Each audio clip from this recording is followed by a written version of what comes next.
Hey guys, thanks so much for joining me for this episode. Yeah, I know, another Line 6 3.50 Helix update video, right? There's 1,000 of them out there.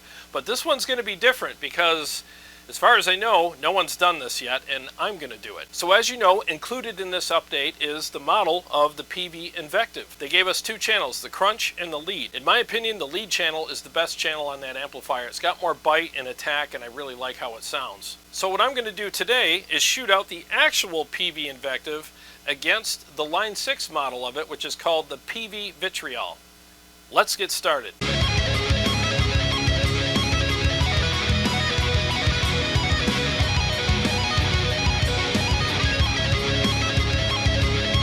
Alright, so just a couple of things before we get started. Number one, I do not have the master boost on the real amp. Just like the master boost is off on the model of the amp, they're both equal in that regard. I don't even have the foot switch hooked up to the real amp, just to make sure that there's no issues with that. And the other thing is I have both the amp model, which is the PV Vitriol, and the real amp dialed in exactly the same. All the settings are exactly the same on every single knob, and I'm using channel 3 in this shootout. And regarding the cabs, I'm using the Cali 412 cabinet with vintage 30s in the Helix, which is basically a Mesa 412 with the Mesa voiced vintage 30s in it. And I'm using a Mesa 212 with the same speakers, the Mesa voiced vintage 30s in it, in my studio here. And I have the mics placed in the exact same spot on the speakers. I made sure I got the flashlight out, made sure that they were right on the crease there in the sweet spot on the speakers, and I went over it many times to make sure that everything was fair. So everything's on the up and up, everything's fair. I don't have a dog in this race. I just want to give you a really fair and honest shootout between the real amp and the modeled amp in the Helix. And another thing I want to mention too, I'm using the same settings both on the Horizon drive in the Helix and on my Precision drive, which is the same real pedal right here on my pedal board. Exact same settings. So there's no differences at all between any of the settings on any of the gear that's going to be used in this video. You will also be hearing some delay and a little bit of chorus sometimes in some of the mixes that I'm going to be doing for you. And I'm using the 4-voice chorus and the modulated delay in the Helix, and I'm using my TC Electronic Flashback 2 and my TC Electronic Dreamscape pedal as far as the chorus is concerned on my real pedal board. Regarding those pedals, it's kind of immaterial, but I thought I'd point that out to you because, you know, I will be using some effects in one of my mixes here, and I just wanted you to know that. So I was just being transparent with you. And it would be cool to hear how the Helix effects compare to real pedals. Alright, so let's get started with the riffs. Pay attention to this part of the screen. If you see the Helix, that's what I'm playing through. If you see a picture of the PV Invective, that's what I'm playing through. So let's start with the riffs now.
Alright, so now let's hear how they compare in a full mix.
Alright, so here are my thoughts after playing the riffs and the mixes.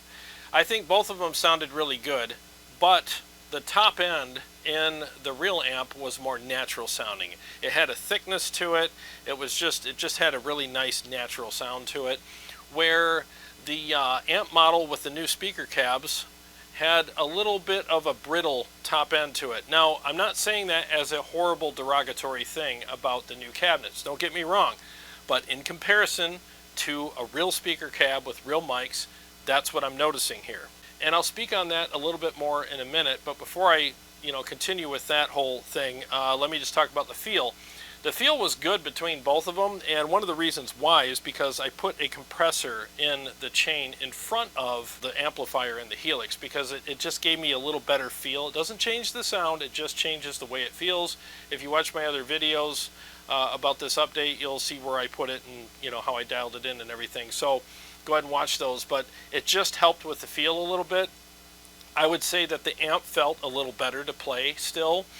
There's still a difference, but I thought the Helix did perform well.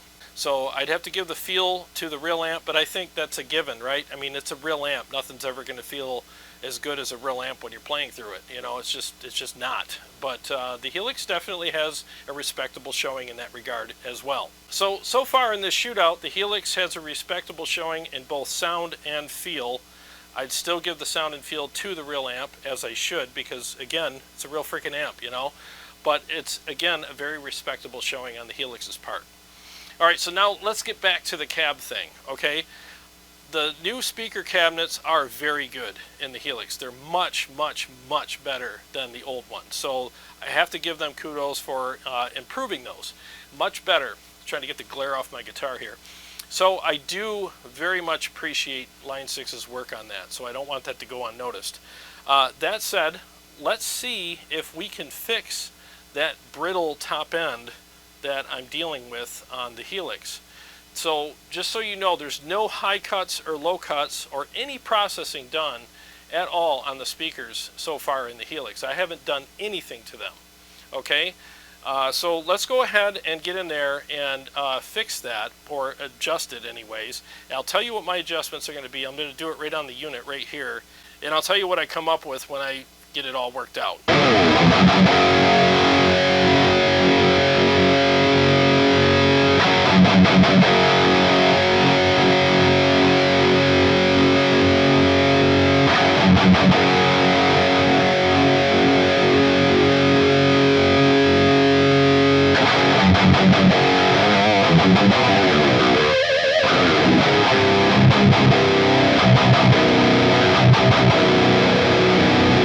Alright, so I did some high cuts on the speakers. Now let's go ahead and do a back and forth and see how close I got it.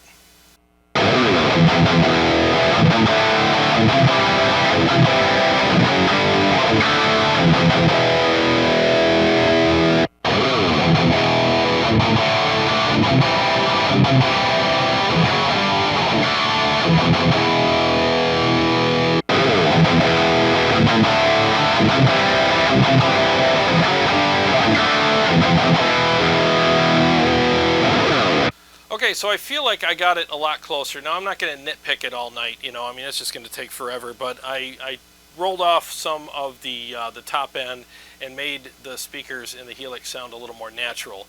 I got rid of that brittleness, you guys know what I'm talking about with modelers. I mean, a lot of them have that brittle thing until you do the high cuts. So I'm at 7.5 kilohertz on one of them, because I'm using dual speakers, because I'm using dual mics, and I'm at 10.1 kilohertz on the other. So just so you know, that's where I'm at on both speakers here. So let's do some riffs again and see how they match up.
Alright, so I think they sound a lot closer. I'm going to do a little more of a high cut on the Helix right now and just take that down a little bit more, and I think we're going to get to a really good spot with it. So now I'm at 8 on one of the speakers, and I'm just going to stay at 7.5 on the other one. I think that having the other speaker a little higher is what put it over the top regarding you know, the highs on the Helix. So I think that's going to even things out a little bit more now. Let's go ahead and save that. And now let's do a quick mix with both units and see how they compare in another mix. But before we do that, let me just do a couple of quick riffs on both units and see how they compare now that I've done a little more of a high cut.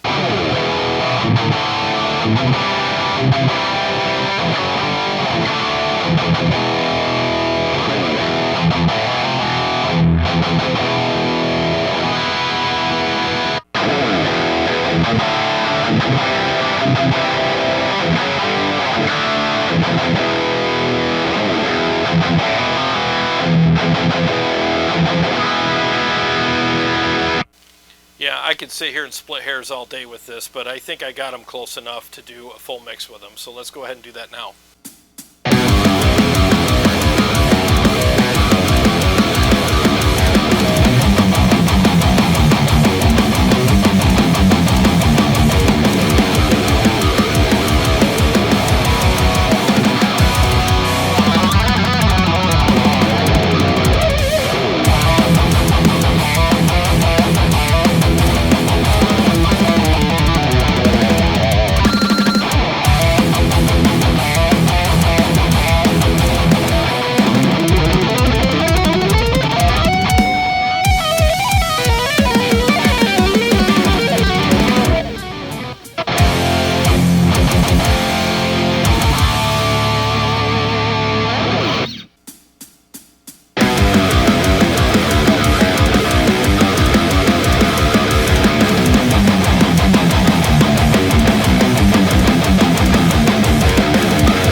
Alright, so I think that sounds a lot better, a lot closer, you know, so I have a more natural top end on the Helix cabs now by doing the high cuts. So you still got to do some high cuts on them, and I discovered that by comparing it to a real amp and a real cab and real mics, you know, so it really helped me. That's why I always say keep amps around, because it keeps you grounded into reality. So you can always compare things to what's real and dial things in accordingly and have the best sound possible on all of your digital platforms, including the Helix. So do those high cuts as I did in this video. Now regarding how they sounded and felt while I was doing these demos with the riffs and the mixes and everything, I'm just going to be really straight up with you guys. I felt like the amp definitely sounded and felt better.